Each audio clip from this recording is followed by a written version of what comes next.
Star Wars 7x7 episode 3124. It's a Spinner Sunday and we're going to talk about a High Republic story that we have not yet talked about. I am digging back in and realizing, there were a few things that we missed from Phase 1.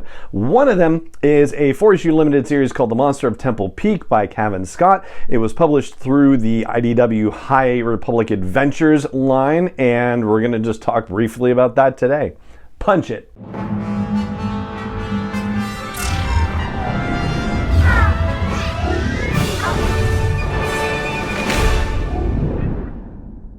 Hey Rebel Rouser, I'm Alan Voivod and this is Star Wars 7x7, your daily dose of Star Wars joy, and thank you so much for joining me for it. So, The Monster of Temple Peak took place in between Waves 1 and 2 of Phase 1 of the High Republic, so more concretely after the events of the Great Disaster situation, so Light of the Jedi and Into the Dark.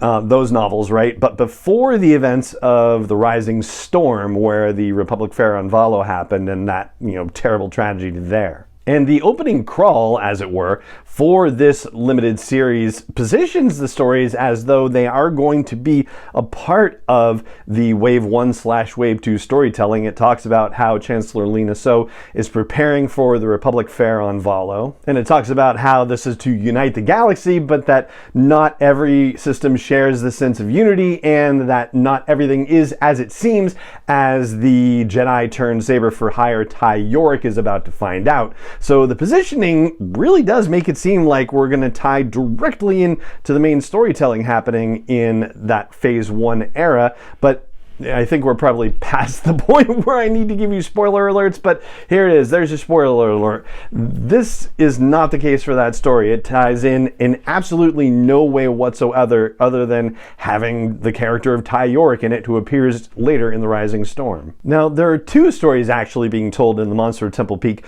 One of them is the main story about the Monster of Temple Peak, and the other one is a story that takes place 10 years prior to the events of the main story, when Ty Yorick was still a Padawan with the Jedi Order, and there's a terrible situation where one of her fellow Padawans decides that he wants to explore a sanctuary that was formerly inhabited by practitioners of the dark side. There's a thing that's called a Vitalicron, which I guess would be similar to a holocron for this particular dark side cult, which is naturally a really evil artifact that ends up possessing the guy in some way, and he attacks Ty Yorick, and in the midst of the fight to defend herself, she accidentally, unintentionally, but defending herself, kills the poor guy. And from the rest of the storytelling, we're given the idea that this event is the reason why Ty Yorick is no longer in the Jedi Order. We don't know whether Ty was forced out of the Order or whether she left as a result of this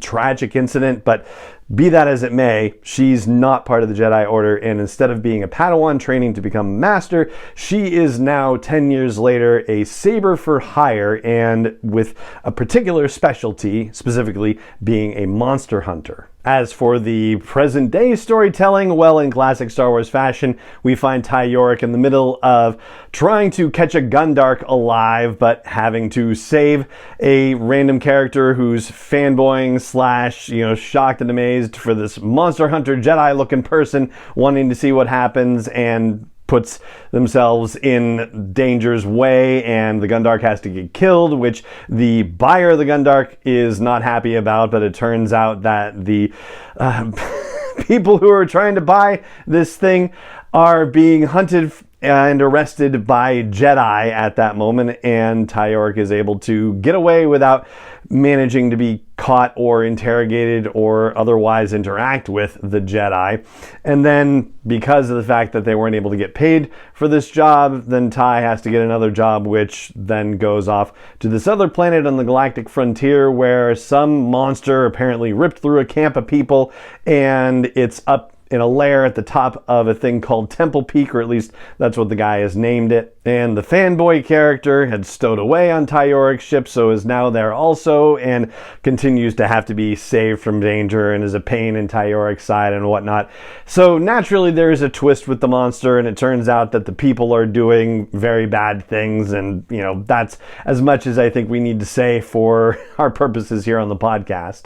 Ultimately, the story doesn't really tie into anything happening with Wave 1 or Wave 2 of Phase 1 of the High Republic.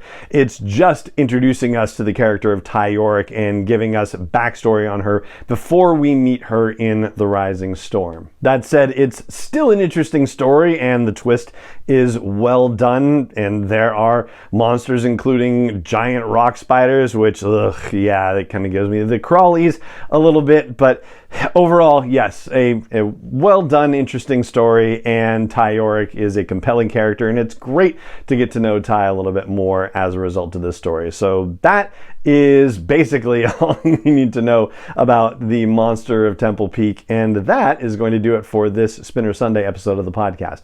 It just remains for me to say thank you so much for joining me for it, as always, and may the Force be with you wherever in the world you may be.